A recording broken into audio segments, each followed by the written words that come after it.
कांग्रेस के नेता राहुल गांधी के चक्कर में एक बार फिर कांग्रेस का बुरा हाल हो गया है।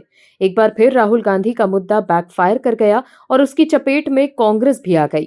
पूर्व army chief general Manoj Naravane की अभी तक पब्लिश न हुई किताब के कथित अंश लोकसभा में पढ़ने के मुद्दे पर सियासी बवाल लगातार बढ़ता जा रहा है। सरकार की ओर से बीजेपी सांसद निशिकांत दुबे ने मोर्चा संभाल लिया है।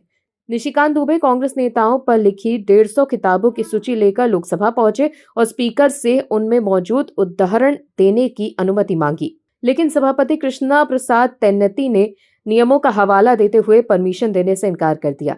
लेकिन जब निशिकांत दुबे ने कांग्रेस के नेताओं पर लिखी किताबों के पन्ने उलटने की कोशिश की तो कांग्रेस की बेचैनी बढ़ गई कि उनके दबे राज बाहर आ जाएंगे, जिसके बाद कांग्रेस के भीतर खलबली मच गई है। क्या है खबर, बताते हैं आपको इस रिपोर्ट में।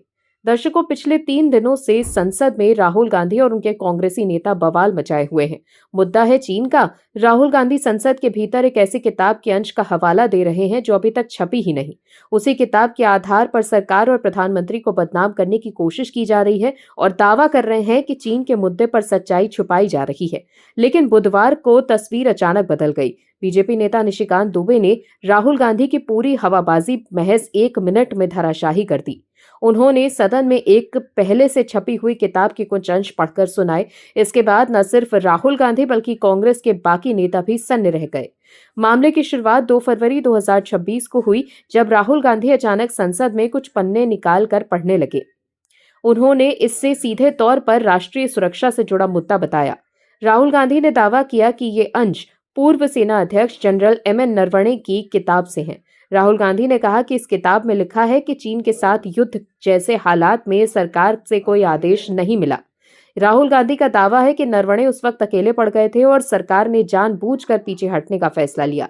राहुल गांधी के इस दावे पर रक्षा मंत्री राजनाथ सिंह ने तुरंत सवाल उठाए। उन्होंने साफ पूछा कि ये कहानी आखिर आई कहां से। लेकिन सरकार और प्रधानमंत्री नरेंद्र मोदी को नीचा दिखाने की कोशिश संसद तक ही सीमित नहीं रही। कांग्रेस ने अपने आधिकारिक एक्स हैंडल से एक एआई वीडियो जारी किया, जिसमें उसी बिना छपी किताब की कहानी के विजुअल के रूप में दिखाया गया। इस वीडियो के सहारे सरकार और प्रधानमंत्री को बदनाम करने की कोशिश की गई। कांग्रेस की सरकार और प्रधानमंत्री को बदनाम करने की साजिश का जवाब देने संसद में बीजेपी नेता निशिकांत दुबे मैदान में उतरे। 4 फरवरी 2027 को उन्होंने राहुल गांधी को सीधे सीधे जवाब देते हुए जवाहरलाल नेहरू, सोनिया गांधी और इंदिरा गांधी समेत गांधी परिवार के अतीत को सदन के सामने खोलकर रख दिया। वहीं सारी छपी हुई किताबों से ये बातें सामने आ गई। निशिकांत दुबे हाथ में छपी हुई किताबें लेकर आए और कहा कि अगर बिना छपे किताब के पन्ने लहराकर 3 दिन तक संसद ठप की जा सकती है, तो फिर उन किताबों पर भी चर्चा होनी चाहिए जो छप चुकी हैं, जिनमें कांग्रेस और नेहरू के काले कारनामे दर्ज हैं। उन्होंने Nehru a biography, Edwina and Nehru और दूसरी किताबों के अंश पढ़ते हुए नेहरू पर भ्रष्टाचार, सत्ता के दुरुपयोग और निजी जीवन की पोल खोली। निशिकांत दुबे ने कहा कि देश को गुमराह करने की कांग्रेस की आदत पुरानी है और आज वही पार्टी राष्ट्रीय सुरक्षा जैसे संवेदनशील मुद्दे पर भी झूठे नैरेटिव के सहारे प्रधानमंत्री और सरकार को बदनाम करने की कोशिश में लगी है। निशिकांत दुबे का हमला यही नहीं रुका। उन्होंने राहुल गांधी से सीधा सवाल किया कि क्या कांग्रेस इन किताबों को भी फर्जी बताएगी या फिर सच सामने आने पर चुप्पी साध लेगी। इसके अलावा निशिकांत दुबे सोशल मीडिया पर भी कांग्रेस के नेताओं के ऊपर लिखी किताबों को शेयर कर रहे हैं। एक एक्स पोस्ट में एक नेहरू पर लिखी गई किताब को शेयर कर निशिकांत दुबे ने लिखा है कि the book name my years with Nehru, the Chinese betrayal. Dubey ji ने लिखा है कि पूर्व आईपी निदेशक बीएन मालिक ने ये किताब बताती है कि नेहरू चीन की आक्रामकता को भांपने में कैसे विफल रहे और भारत को तैयार किए बिना छोड़ दिया। लेकिन वही तंत्र आज राष्ट्रीय सुरक्षा पर ज्ञान दे रहा है। इतिहास के पास सबूत मौजूद हैं।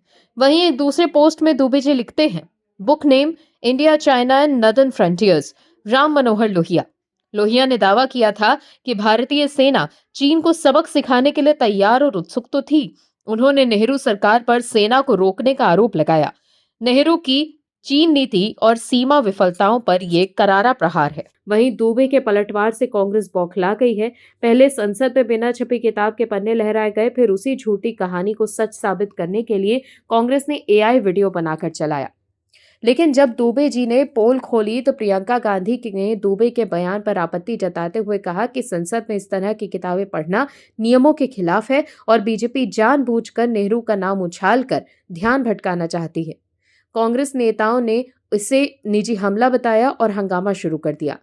वहीं कांग्रेस प्रवक्ता रागिनी नायक ने एक्स पर लिखा कि मोदी का सड़क छाप गुर्गा निशिकांत दुबे देश के पहले प्रधानमंत्री पंडित जवाहरलाल नेहरू को संसद पटल पर अय्याश गद्दार कहता रहा, शहीद प्रधानमंत्री इंदिरा गांधी के संदर्भ में घिनौनी और अश्लील बातें कहता रहा, अध्यक्ष रोकने का नाटक करता रहा, ट्रेजरी बेंच हंसता रहा, संसद की गरिमा का पतन होता रहा, धिक्कार है। तो देखा आपने कैसे राहुल गांधी की किताब पॉलिटिक्स ने कांग्रेस की ही पोल खुलवा दी है। Bureau report OMH news. आप दर्शकों से विनम्र निवेदन है कि चैनल को सब्सक्राइब जरूर करें